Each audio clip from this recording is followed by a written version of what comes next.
Welcome to Kitchen Table Conversations, a series of short and shareable conversation starters for those of us who have or love and support people with a complicated and beautiful brain.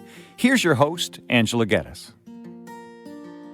Hi, everyone, and welcome to another edition of Kitchen Table Conversations. I hope that this beautiful day finds you well and in good spirits, and that this summer is starting off as good as it can for all of you. So today I'm going to spend some time on a really important topic, and this topic is around stigma and mental health and challenging our own biases.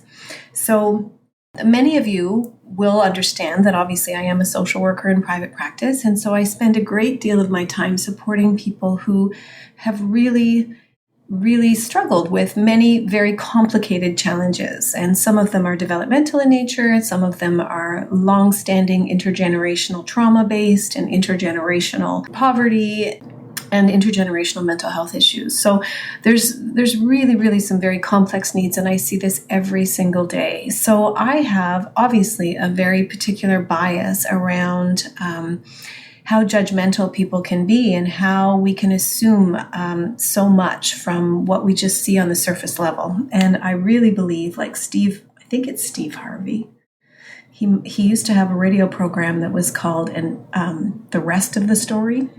This might be dating myself here, but I guess I've always been a believer that there's always more to the story, and sometimes we need to ask a few more questions and dig a little deeper and try to empathize and understand that there is cause and effect, and there's a reason why people are presenting the way they're presenting, or there's a reason why people have said something the way they've said it. And behavior is communication, and it's up to all of us to try to figure out what people are trying to say.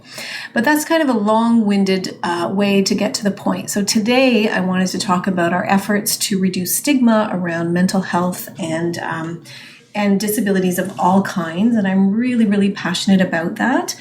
But I just happened to hear a song on the radio by a fellow country music musician. And, you know, music to me, I know you guys know that I'm a social worker in private practice now, but I'm also married to a Canadian country music artist. So country music is a big part of my life as well, and I have the utmost respect for everyone that I've met in this business. I often feel like country music artists and the family that we've grown to love and admire really are so much like social workers or helpers in terms of their compassion, their willingness to give free concerts and to give their time towards good causes and to be real change makers. So I have the utmost respect, and I guess I'm taking a bit of a risk right now by sharing my thoughts around a recent song that I've heard. And so there's been a few controversial songs, more than a few, in country music, without question.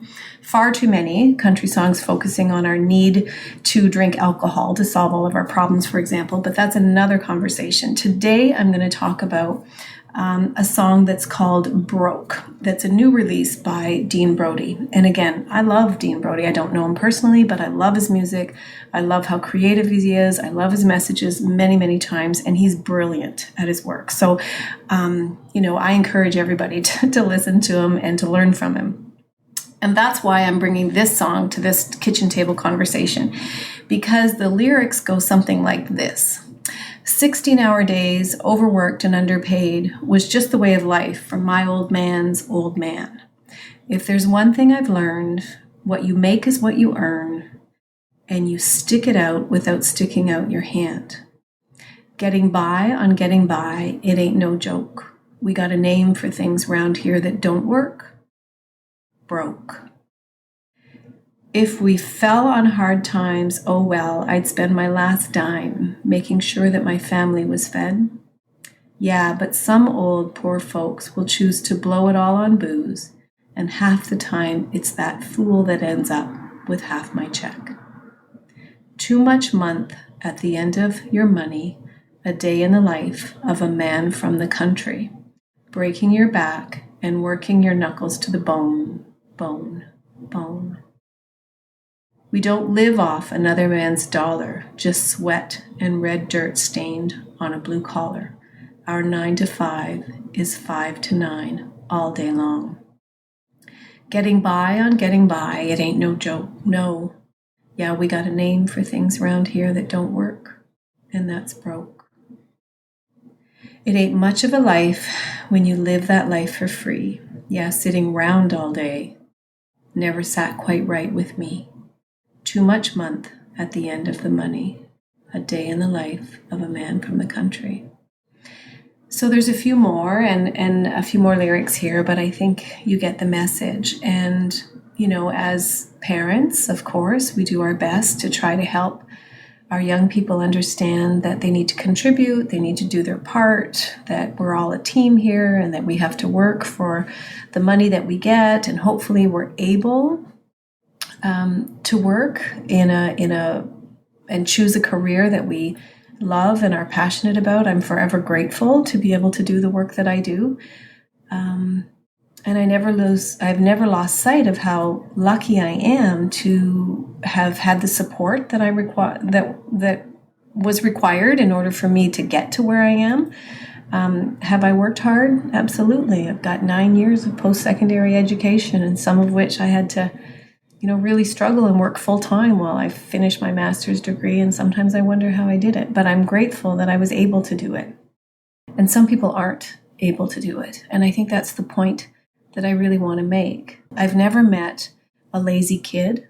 I've never met an adult who is possibly on developmental services or Ontario Disability Support Program, or even Ontario Works, who would prefer to be on that system support rather than working and being productive and being successful. People who don't work in this country don't work because they are unable to at this point in time. And we do have a system that's full of flaws, but we do have a system that its intention is to try to make sure that our supports are temporary, except for when there is a disability and it's lifelong. And so sometimes people take supports from your paycheck, for example, Dean Brody and other people who feel this way. And is our system perfect? And is there opportunities for more jobs and vocational training to allow for everyone to have an opportunity in more informed practices and more supportive communities? Absolutely. And I'm a huge advocate for that, because I do believe that everyone needs to have a purpose and everyone needs to do something that they love, have some people that love them, and have something to hope for and have something to do to keep them busy. So I believe wholeheartedly in all of those things. So fundamentally, what Dean is saying here is not entirely wrong. And I can remember my father giving me similar advice when I first started to work part-time. And, he said, you get out of life what you put into it. If you go at life with a half-assed attitude and half-assed effort, that's probably what you're going to get. And he wasn't wrong. And that was motivating for me to work and to be self-sufficient. But I can honestly tell you, when I fell on hard times, there was a big part of me that felt like I must have created this. And I must be somehow deserving of this hard time. So how do I fix it? Which again was motivating, but it was also self-blaming and at times very, very difficult. And it made it very difficult to ask for help, even though I would have really liked it. So I think that this is a really important conversation for all of us to bring back to our kitchen tables. Again, not to blame or to shame or to be mad at anything that's written. I mean, this is a great song, but it also sends messages that can really perpetuate the stigma that some people who would love to work and who can't, or who work every day so hard at being the best they can be, only to run into difficulties that are outside of their control. I work with people who get up every morning at 5 and don't get home until 7:30, and they work like heck for 3 or 4 or 6 months, and then all of a sudden they're crashing and burning, or they're getting into accidents, or they're having socially some difficulties because their processing speed isn't quite right, or they're not able to communicate or deal with frustration or stress, or their nervous system is on fire. I mean, there's so many hidden things that are going on for people that make work really, really difficult. And we need to understand that, and we need to stop assuming that everybody gets out of life what they deserve, because I can tell you that bad things do happen to good people. So thanks so much for tuning in, and I hope this comes back to your kitchen tables. With many thanks, Angela.